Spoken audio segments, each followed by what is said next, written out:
Career success platform पे आप सभी का हार्दिक स्वागत है। 7 दिसंबर 2024 से पेपर होने वाला, तो आज हम सीडीपी की प्रीवियस ईयर क्वेश्चन को सॉल्व करेंगे, क्योंकि प्रीवियस ईयर क्वेश्चन से हर बार आपके पेपर में क्वेश्चन रिपीट होते हैं। तो इससे सबसे पहले हम अपनी तैयारी में प्रीवियस ईयर क्वेश्चन और साथ में नोट्स को लेकर चलेंगे, जिससे हमारे पेपर के लिए बहुत ही ईजी और कम समय में हम पेपर को कर सकते हैं। सीडीपी हो या ईबीएस अदर्स कोई भी सब्जेक्ट का हो, तो सबसे पहले आप प्रीवियस ईयर क्वेश्चन को साथ में लेके चलिएगा। तो आज का जो सेट है 29 जनवरी 2023 को जो पेपर हुआ था, तो उसी के बारे में आज हम डिस्कशन करेंगे। तो आज के सेट का फर्स्ट क्वेश्चन है कि विकास का कौन सा क्षेत्र और स्वनियमन प्रदर्शन भावनाओं को समझने और दर्शाने संबंधित पहलुओं की बात करता है।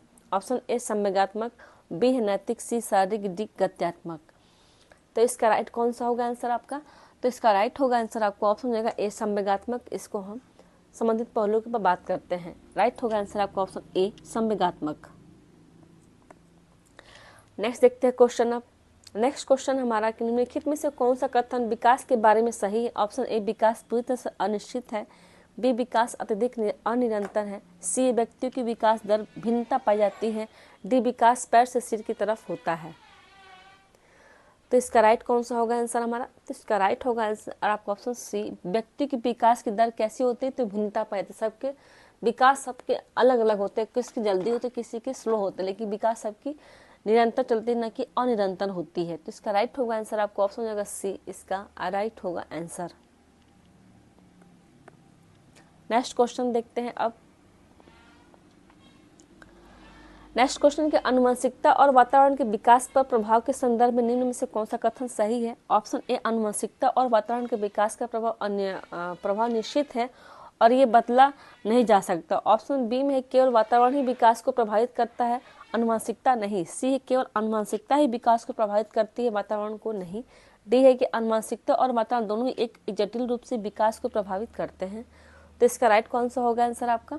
तो इसका राइट होगा आंसर आपको ऑप्शन जाएगा डी, आनुवंशिकता और वातावरण दोनों ही एक जटिल रूप से विकास को प्रभावित करते हैं। इसका राइट होगा आंसर आपको ऑप्शन डी। थोड़ी सी हम कुछ अलग से बात करते हैं कि वुडवर्थ ने मानव व्यक्तियों को आनुवंशिकता और वातावरण के गुणनफल का परिणाम होता है वुडवर्थ के अनुसार। ठीक है, अब देखते हैं कि नेक्स्ट क्वेश्चन में हमारा क्या दिया है। नेक्स्ट क्वेश्चन हमारा है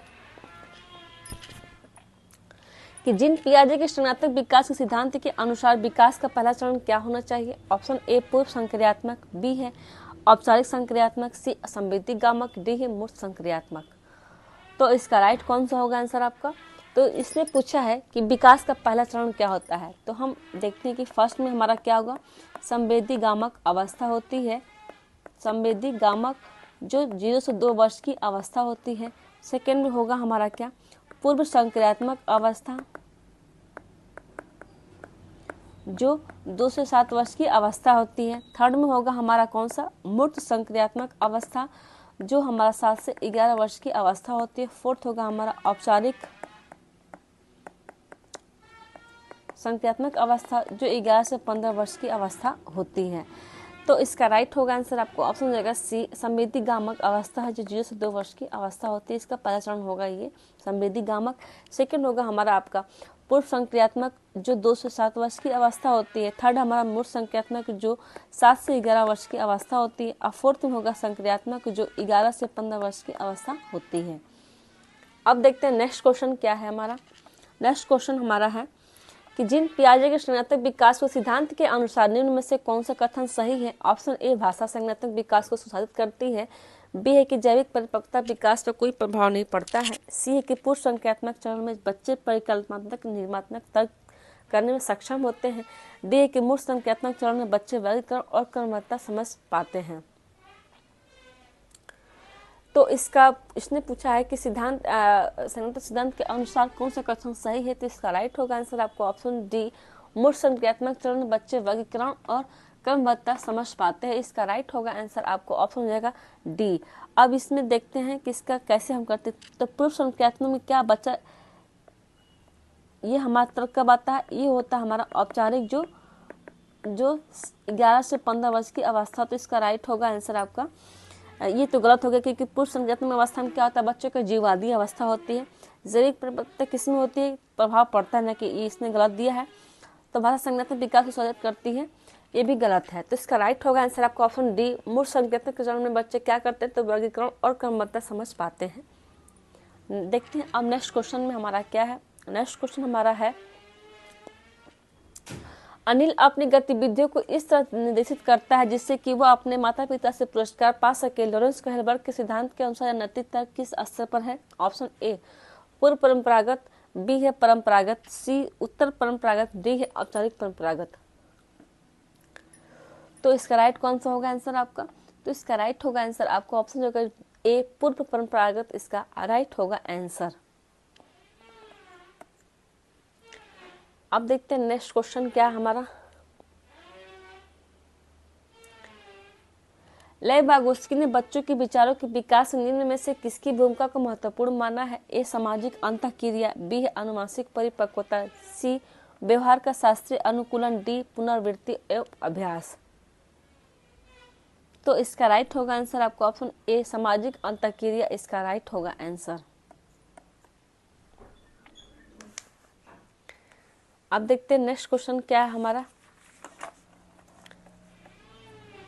निम्न में से कौन सा कथन लेव वागोस्की के सिद्धांत के अनुसार सही नहीं, पूछा है इसने। तो ऑप्शन ए चर्चा और वैचारिक बहस अधिगम में बाधक है, बी संकेत और इशारे के अधिगम को बढ़ावा देते हैं, सी निजी वाक बच्चों के आत्म केंद्रितता का प्रतीक है, डी अधिगम एक व्यक्तिगत निष्क्रिय प्रक्रिया है। तो इसका राइट होगा आंसर आपका ऑप्शन बी संकेत और इशारे अधिगम को बढ़ावा देते हैं, इसका राइट होगा answer option B. Next question है आज का,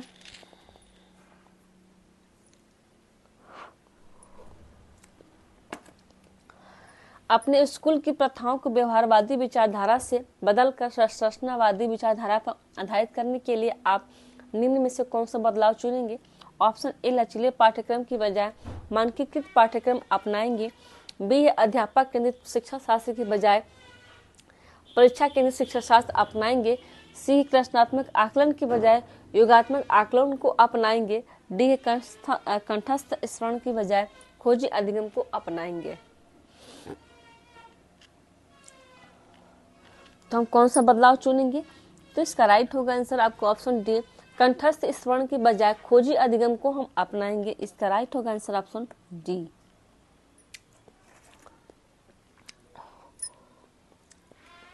नेक्स्ट क्वेश्चन है,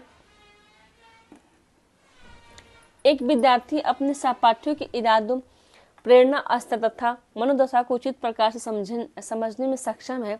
गॉर्डनर के बहुबुद्धि सिद्धांत के अनुसार विद्यार्थियों में किस प्रकार की बुद्धि है। ऑप्शन ए प्राकृतिक, बी अंतर्वैयक्तिक, सी है तार्किक, डी आध्यात्मिक। तो इसका राइट होगा आंसर आपको ऑप्शन हो जाएगा बी अंतर्वैयक्तिक, इसका राइट होगा आंसर। नेक्स्ट क्वेश्चन है, जिन पियाजे के अनुसार वे क्रियाएं जिन्हें मानसिक स्तर पर निष्पादित और प्रतिलोम्बित किया जाता है ऑप्शन डैश डैश कहलाती है। ऑप्शन हमारा ए प्रकार, बी असंतुलितकरण, सी आत्म केंद्रिता, डी संक्रियाएं। तो इसका राइट होगा आंसर आपको ऑप्शन डी संक्रियाएं कहलाती है।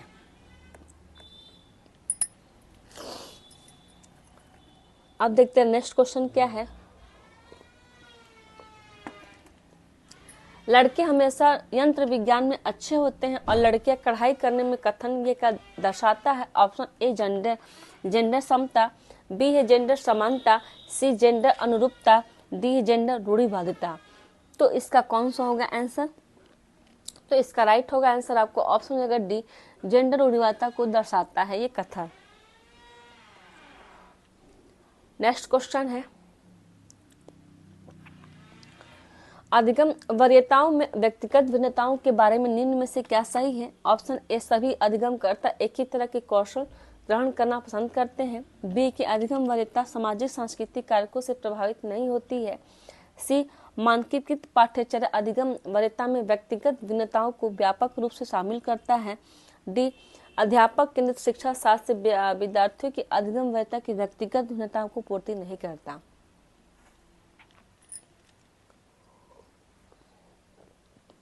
तो इसका राइट होगा आंसर आपका ऑप्शन डी।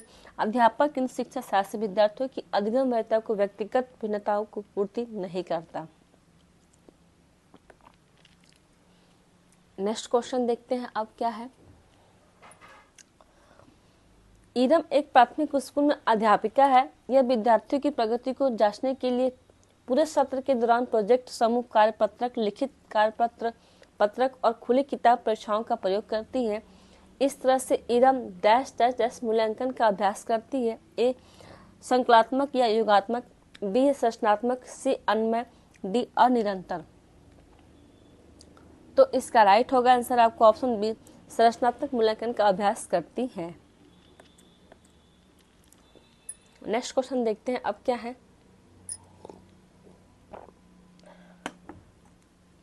विद्यार्थियों में समालोचनात्मक चिंतन को बढ़ावा देने के लिए एक अध्यापिका को ऐसा अधिगम माहौल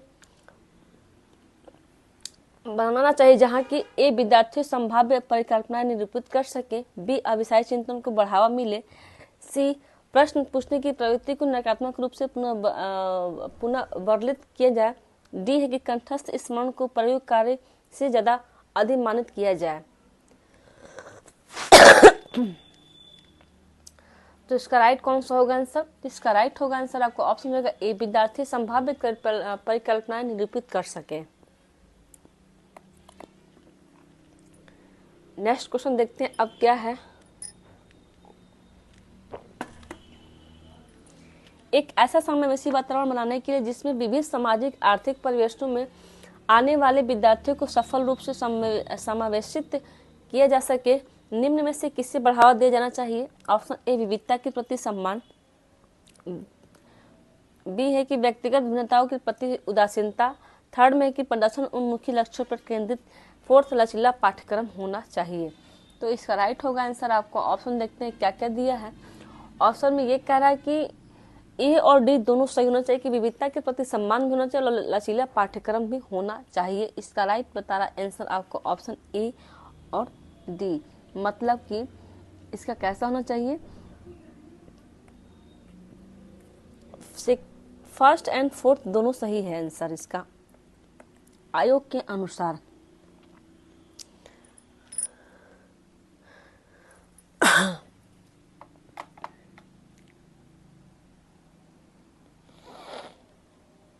देखते हैं नेक्स्ट क्वेश्चन क्या है।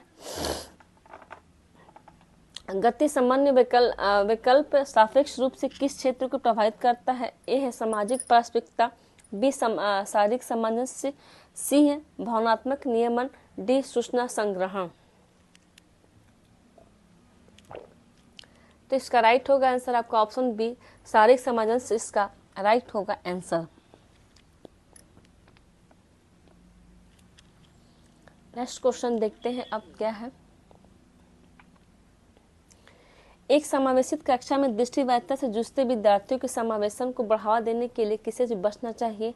ऑप्शन ए फर्नीचर तथा अन्य भौतिक वस्तुओं के स्थानों पर और कक्षा व्यवस्था में जल्दी जल्दी परिवर्तन करना, बी है स्वर की स्पष्टता के लिए माइक्रोफोन का प्रयोग करना, सी है मल्टीमीडिया शिक्षण का प्रयोग करना, डी स्पर्शनीय सहायक सामग्री का प्रयोग करना। तो इसका राइट होगा आंसर आपको ऑप्शन होगा ए, फर्नीचर तथा अन्य भौतिक वस्तुओं के स्थानों में और कक्षा व्यवस्था के जल्दी जल्दी परिवर्तन करना हमारा क्या है? तो इसका राइट होगा आंसर आपका ए। नेक्स्ट देखते हैं क्वेश्चन अब क्या है। शालीनता से जूझते विद्यार्थी के बारे में कौन सा कथन सही है? ऑप्शन ए, उनके संप्रेषण कौशल अग्रिम स्तर के होते हैं, बी है उनके सामाजिक रिश्ते अद्भुत रूप से अच्छे होते हैं, सी उनमें अपनी दिनचर्या में निरंतर बदलाव का इच्छा होती है, डी उनमें संवेदिक सूचना के प्रति उच्च स्तरीय संवेदनशीलता होती है।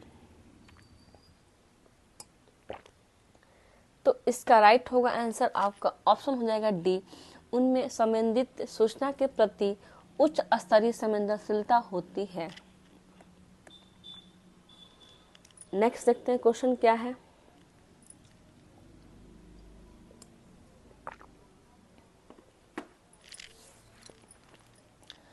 निम्नलिखित में से कौन से एक प्रतिभावान विद्यार्थी की विशेषता है? ऑप्शन ए आसान कार्य को चुनने के लिए प्रवृत्ति, बी है धीमी समझ, सी सोच में सटीकता की ओर झुकाव, डी जिज्ञासा की कमी।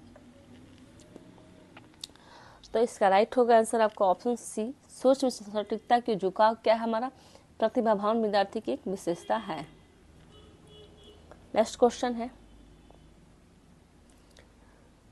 प्राथमिक कक्षाओं में एक संप्रदाय को पढ़ाते हुए अध्यापक को अध्यापन अधिगम सामग्री को प्रस्तुत करने के लिए किस प्रक्रम का चुनाव करना चाहिए? ऑप्शन ए पहले वस्तु के चित्र फिर मूर्त वस्तु प्रस्तुत करना, बी है पहले चिन्ह और फिर वस्तुओं के चित्र प्रस्तुत करना, सी है पहले मूर्त वस्तुएं फिर वस्तुओं के चित्र प्रस्तुत करना, डी है कि पहले चिन्ह और फिर मूर्त वस्तु प्रस्तुत करना। तो इसका राइट होगा आंसर आपको ऑप्शन हो जाएगा सी, पहले मूर्त वस्तु फिर वस्तु के चित्र प्रस्तुत करना, इसका राइट होगा आंसर। नेक्स्ट क्वेश्चन देखते हैं अब क्या है, विद्यार्थियों की अधिगम में संलग्नता को बढ़ावा देने हेतु निम्न में से किसे महत्व नहीं देना चाहिए? जब कहीं नहीं दिया हो तो सबसे पहले उसको सर्किल करने के बाद से ऑप्शन पढ़ेंगे, फिर हम आंसर देंगे तो हमारे लिए इजी हो जाता है और गलत होने की चांस बिल्कुल नहीं होती है। जिसने पूछा कि निम्न में से किसे महत्व नहीं देना चाहिए, ऑप्शन देखते हैं, ए विषय वस्तु की प्रासंगिकता का, बी है विद्यार्थियों के बीच प्रतिस्पर्धा का, सी सहपाठी सहभागिता का, डी जानकारी का संदर्भीकरण का। तो इसका राइट होगा आंसर आपको ऑप्शन जाएगा बी, विद्यार्थियों के बीच का प्रतिस्पर्धा को महत्व नहीं देना चाहिए। नेक्स्ट क्वेश्चन देखते हैं, निम्न में से किस उपागम का मानना है कि अधिगमकर्ता सक्रिय प्राणी है जो अन्वेषण और अपने आसपास से अंतःक्रियाओं द्वारा नए ज्ञान के सृजन में सक्षम होते हैं? ए संरचनावादी, बी मनोविश्लेषणवादी, सी व्यवहारवादी, डी प्रकार्यवादी। तो इसका राइट होगा आंसर आपको ऑप्शन ए, संरचनावादी सक्षम होते हैं सर्जन में। नेक्स्ट क्वेश्चन देखते हैं, निम्न में से कौन सी युक्ति अधिगम को सुसाधित नहीं करती है? ए अनुमान लगाना, बी संप्रत्यय प्रतिचित्रण, सी प्रकार्यात्मक स्थिरता, डी गैर उदाहरण निर्मित करना। तो इसका राइट होगा आंसर ऑप्शन सी, इसने पूछा है कि नहीं होती है तो प्रकारात्मक स्थिरता नहीं होनी चाहिए युक्ति अधिगम को सुसाधित करने के लिए। नेक्स्ट क्वेश्चन देखते हैं अब, विद्यार्थियों में समस्या समाधान कौशलों को सुसाधित करने के लिए एक अध्यापक क्या करना चाहिए? ऑप्शन ए विद्यार्थियों को अनुमान और स्वतः स्रोत प्रणाली के इस्तेमाल पर हतोत्साहित करें, बी है विद्यार्थियों को विभिन्न संभावित समाधानों को खोजने के लिए प्रोत्साहित करें, सी है कि जरूरती स्कीमाओं को सक्रिय करने के लिए पाठ प्रदान करें, डी है कि विद्यार्थियों को अपनी चिंतन प्रक्रिया पर प्रतिबंधित करने के लिए अवसर न प्रदान करें। तो इसका राइट कौन सा होगा आंसर? तो इसका राइट होगा आंसर आपका ऑप्शन हो जाएगा बी, विद्यार्थियों को विभिन्न संभावित संसाधनों को खोजने के लिए प्रोत्साहित करना चाहिए। नेक्स्ट देखते हैं क्वेश्चन अब,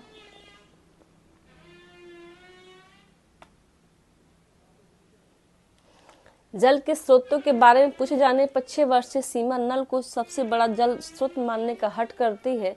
जल स्रोत के बारे में उसकी वैकल्पिक धारणा कैसी होनी चाहिए? ऑप्शन ए निहायत त्रुटिपूर्ण है, बी का कोई आधार नहीं और पूरी तरह से तर्कहीन है, सी इसके अनुभव के आधार पर बने सरल सिद्धांत को दर्शाती है, डी धारणा को अध्यापक द्वारा सीधे रूप से बिना चर्चा के नकार देना चाहिए। तो इसका राइट होगा आंसर आपको ऑप्शन सी, उसके अनुभव के आधार पर बने सरल सिद्धांत को दर्शाती है। अब देखते हैं नेक्स्ट क्वेश्चन क्या है, अभिकथन और कारण। अभिकथन है कि अध्यापन अधिगम प्रक्रिया में एक अध्यापिका को विद्यार्थियों की भावनात्मक स्थिति को ध्यान में रखना चाहिए।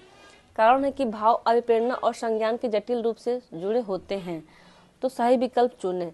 ऑप्शन ए और आर दोनों सही है लेकिन आर ए की सही व्याख्या करता है, बी है कि ए और आर दोनों सही है लेकिन आर ए की सही व्याख्या नहीं करता है, सी ए सही है लेकिन आर गलत है, डी है ए और आर दोनों गलत है। तो इसका राइट होगा आंसर आपको ऑप्शन ए हो जाएगा, ए और आर दोनों सही है, लेकिन आर ए की सही व्याख्या करता है। आप देखते हैं नेक्स्ट क्वेश्चन क्या है हमारा। अपने सहपाठियों से प्रधानता सिद्ध करने के लिए अधिगम किस तरह का लक्ष्य अभिविन्यास दर्शाता है? ए महारत अभिगमन, बी है कि महारत परिहार, सी है कि प्रदर्शन या अभिगमन, डी प्रदर्शन या परिहार। तो इसका राइट होगा आंसर आपको ऑप्शन सी प्रदर्शन या अभिगमन, इसका राइट होगा आंसर। अब देखते हैं नेक्स्ट क्वेश्चन क्या है। अधिगम हेतु एक सहायक माहौल बनाने के लिए एक अध्यापक को क्या करना चाहिए? एक कठोरता से समय सारणी का पालन करना चाहिए और दिनचर्या में लचीलेपन को टालना चाहिए। बी विद्यार्थियों के सामाजिक सांस्कृतिक परिवेशों में जाना चाहिए और उनके प्रति सम्मान रखना चाहिए। सी विद्यार्थियों को अपने विचार व्यक्त करने की स्वायत्ता और आज़ादी देने से बचना चाहिए। डी संप्रदाय की समझ की बजाय व्यवहार के अनुकूलन पर बल देना चाहिए। तो कौन सा होगा राइट आंसर? तो इसका राइट होगा आंसर आपको ऑप्शन बी विद्यार्थियों के सामाजिक सांस्कृतिक परिवेशों को जानना चाहिए और उनके प्रति सम्मान रखना चाहिए।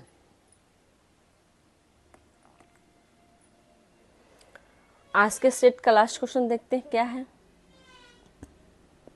अधिगम के बारे में निम्न में से कौन सा कथन सही नहीं है पूछा है। ऑप्शन ए अधिगम ज्ञान सर्जन की एक सक्रिय प्रक्रिया है। बी कि अधिगम हेतु विद्यार्थियों में कुछ स्तर की तत्परता होनी चाहिए आवश्यक है। सी सामाजिक पारस्परिकता का अधिगम प्रक्रिया में कोई महत्व नहीं है। डी अधिगम प्रभावशाली होता है अगर वह अधिगमकर्ता के सक्रिय भागीदारी द्वारा ग्रहण किया जा सकता। तो इसका पूछा है कि नहीं है, तो इसका राइट होगा आंसर आपको ऑप्शन सी सामाजिक पारस्परिकता का अधिगम प्रक्रिया में कोई महत्व नहीं, ये गलत बात है, जबकि महत्व बिल्कुल है।